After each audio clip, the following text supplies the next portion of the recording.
कोलंबो का मैदान, एक मुकाबला खत्म होता है। यह मुकाबला श्रीलंका और पाकिस्तान के बीच था। इसके बाद पाकिस्तान की टीम सारे के सारे खिलाड़ियों के साथ ड्रेसिंग रूम में जाती है। पाकिस्तान की मीडिया ने जिस तरीके से खबरें चलानी शुरू करी, और ये वही लोग थे जो उस रोज पाकिस्तान के कप्तान बाबर आजम को प्रेस कॉन्फ्रेंस में सुनने नहीं आए थे, लेकिन उन्होंने ये खबरें जरूर चलाई कि पाकिस्तान की टीम में फूट पड़ चुकी है। शाहीन शाह अफरीदी और बाबर आजम के बीच न सिर्फ तू तू मैं हुई है, बल्कि हाथापाई भी हो गई है। कुछों ने तो यह भी कह दिया कि थप्पड़ भी चल गए। श्रीलंका की जब बस निकलती है, उस बस के निकलने के 1.5 घंटे बाद, 1 hour and 30 minutes, उस 1.5 घंटे के बाद पाकिस्तान की बस निकलती है। बातें कुछ और कही जाती हैं। जब वो निकलती हैं टीवी, यूट्यूब या फिर अखबारों में जब वो छपती हैं, तो फिर कुछ का कुछ हो चुका होता है। हमारे यहां हिंदी में कहते हैं तिल का ताड़ बना देना। यही हुआ कुछ। उस दिन जब श्रीलंका के अगेंस्ट पाकिस्तान को करारी हार मिली, तो उसके बाद बवाल बहुत ज्यादा हुआ। हार का अंतर बहुत बहुत महीन था, बहुत कम था। आखिरी गेंद तक मैच गया था, लेकिन जिस तरीके से पाकिस्तान की टीम उस हार के बाद बाहर हो गई, वो बड़ी हार बन गई। अस्सलाम अलैकुम दोस्तों, अपने झलकियों में देख ही लिया है कि श्रीलंका से हारने के बाद पाकिस्तान के कप्तान बाबर आजम और शाहीन शाह आफरीदी पर पाकिस्तानी मीडिया और आवाम की जानिब से किस कदर तनकीद हो रही है। आइए तो चलते हैं वीडियो की जानिब। कोलंबो का मैदान, एक मुकाबला खत्म होता है। यह मुकाबला श्रीलंका और पाकिस्तान के बीच था। इसके बाद पाकिस्तान की टीम सारे के सारे खिलाड़ियों के साथ ड्रेसिंग रूम में जाती है। श्रीलंका की जब बस निकलती है, उस बस के निकलने के 1.5 घंटे बाद, 1 hour and 30 minutes, उस 1.5 घंटे के बाद पाकिस्तान की बस निकलती है।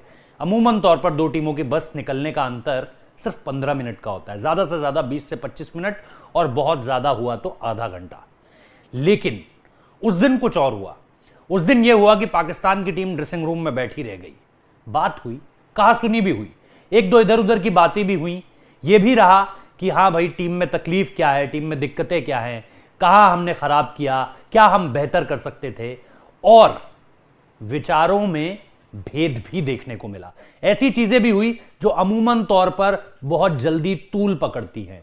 तूल पकड़ना मतलब हुआ कुछ होता है, बातें कुछ और कही जाती हैं। जब वो निकलती हैं टीवी, यूट्यूब या फिर अखबारों में जब वो छपती हैं, तो फिर कुछ का कुछ हो चुका होता है। हमारे यहां हिंदी में कहते हैं तिल का ताड़ बना देना।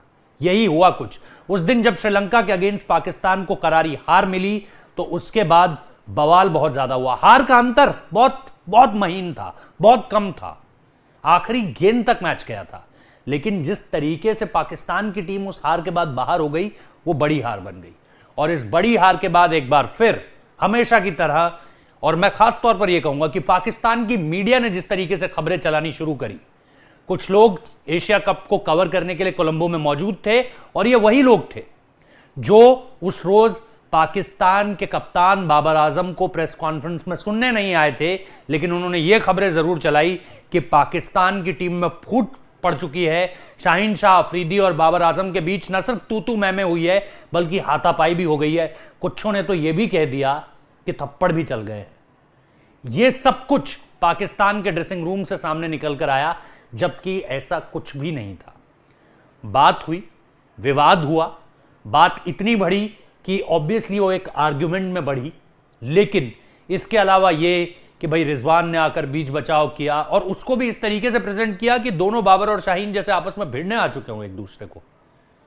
इन सारी की सारी चीजों को लेकर के हमने जो पूछा है पाकिस्तान में कुछ समझदार सहाफियों से, कुछ ऐसे जर्नलिस्ट से जो सही तौर पर चीजों को जानते हैं कि हुआ क्या है, जो कुछ भी नहीं कहते पाकिस्तान की टीम को लेकर। क्योंकि कुछ लोग एशिया कप में मौजूद थे जो ऐसे ऐसे शब्दों का प्रयोग कर रहे थे अपनी टीम के लिए, जिसके बारे में आप कुछ कह भी नहीं सकते हो। मतलब जो शब्द आप शायद लेने से इनकार कर दो। ठीक है भाई, पाकिस्तान की टीम ने बुरा खेला, लेकिन इसका मतलब ये थोड़ी है कि आप अपनी खबरें बनाने के लिए, अपने व्यूज के लिए आप जो है वो कुछ भी करवा दोगे। अगर एक कहा सुनी हुई है तो आप उसको थप्पड़ में बदल दोगे पूरी तरीके से। इन सारी चीजों का जिक्र मैं आज इसलिए कर रहा हूं क्योंकि मैं भी कोलंबो में था, कोलंबो से आज ही आया हूं। इन सारी चीजों के बारे में पता करने की कोशिश कर रहा था जो मुझ तक जानकारी मिली है। और अच्छी चीज ये हुई कि मैंने ये जानकारियां शेयर करने के लिए वीडियो तैयार कर दिया था कि तब तक ये तस्वीर हमारे सामने आ गई, जो कि अब से थोड़ी देर पहले सोशल मीडिया पर आई है। पूरी तस्वीर भी आपको दिखा देते हैं। मैसेज के साथ जो तस्वीर है वो आपके सामने इस समय पर है। और शाहीन शाह अफरीदी ने ये फैमिली, परिवार और उसके आगे दिल बनाया हुआ है। अब जरा मुझे आप ये बताइए, कौन से परिवार में नहीं होती तू मैं? आपके परिवार में होती है, हमारे परिवार में होती है, बहस होती है, आर्ग्यूमेंट होता है, विचारों में भेद होना। ये तो किसी भी, मतलब हम यहां लोकतंत्र को लेकर के कहते हैं कि डेमोक्रेसी में सबसे बढ़िया चीज यही है कि यार इधर से भी विचार आए, उधर से भी विचार आए, हर तरफ से आए। लेकिन यहां पर अगर दो बड़े खिलाड़ियों के बीच, ऑब्वियसली शाहीन एक बड़ा खिलाड़ी है, बॉलिंग ग्रुप का लीडरशिप, एक पूरी तरीके से लीडर है वो, जिस तरीके से वो गेंदबाजी कर रहा है पिछले कुछ समय में, वर्ल्ड के टॉप बॉलर्स में उसका नाम है। बाबर आजम, ऑब्वियसली बाबर आजम को जाहिर तौर पर बड़े टूर्नामेंट्स में अपने बल्ले से परफॉर्म और बेहतर करना पड़ेगा, वरना वो उसका असर उनकी कप्तानी में दिखने लगेगा। और यही हुआ यहां पर भी। पिछला एशिया कप देखिए, वर्ल्ड कप देखिए 2022, और ये वाला एशिया कप देखिए। अगर आप एक पैरेलल ड्रॉ कर पाए तो वो ये होगा कि बाबर आजम द कैप्टन, वो तो एक तरफ, लेकिन बाबर आजम द बैटर, उसकी परफॉर्मेंस अगर ढीली पड़ेगी या नीचे जाती जाएगी तो फिर वो उसकी कप्तानी को प्रॉब्लम में जरूर डालेगा। और ये हो रहा है, इस पर आप बात कीजिए, लेकिन आप बेवजह की चीजों को तूल मत दीजिए, बेवजह की चीजों को पकड़कर ऊपर मत उठाइए, जिनकी कहीं कोई जगह नहीं है, जिनका कोई अस्तित्व नहीं है, जो हुई ही नहीं है, वो चीजें करा रहे हैं इस समय पर पाकिस्तान के जो सहाफी हैं।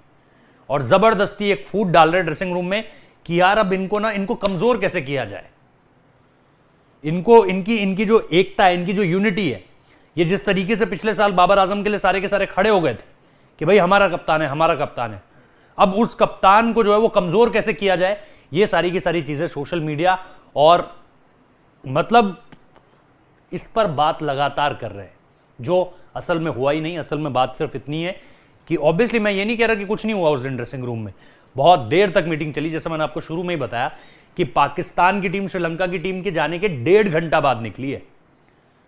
और बाबर उस दिन जब होटल में जा रहे थे, होटल की तरफ जा रहे थे बाबर आजम, और जब वो बस से उतरे सिनेमन ग्रैंड होटल कोलंबो, उस दिन अगर आप बाबर का चेहरा देखते तो आपको लगता, क्योंकि मैंने कुछ डिसअपॉइंटिंग फेजेस में पाकिस्तान की टीम को देखा है, जिम्बाब्वे के अगेंस्ट हार के बाद या फिर यहां पर देखा है, बाबर का चेहरा इतना लटका हुआ आपको कभी नहीं दिखता।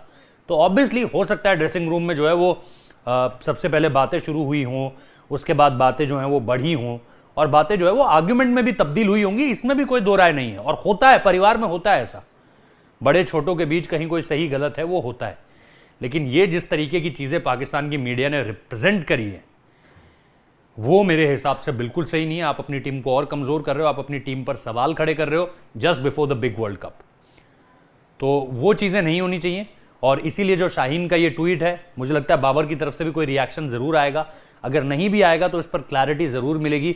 लेकिन शाहीन की तरफ से जो रिएक्शन आया है, उसने इन सारी की सारी चीजों को कम तो निश्चित तौर पर कर दिया है। खत्म भी ये चीजें हो जाएंगी, क्योंकि देखिए झूठ बहुत तेजी से दौड़ता जरूर है, लेकिन एक वक्त पे आने के बाद उसका अस्तित्व पूरी तरीके से मिट जाता है। सच को वक्त लगता है, लेकिन कायम सच ही रहता है।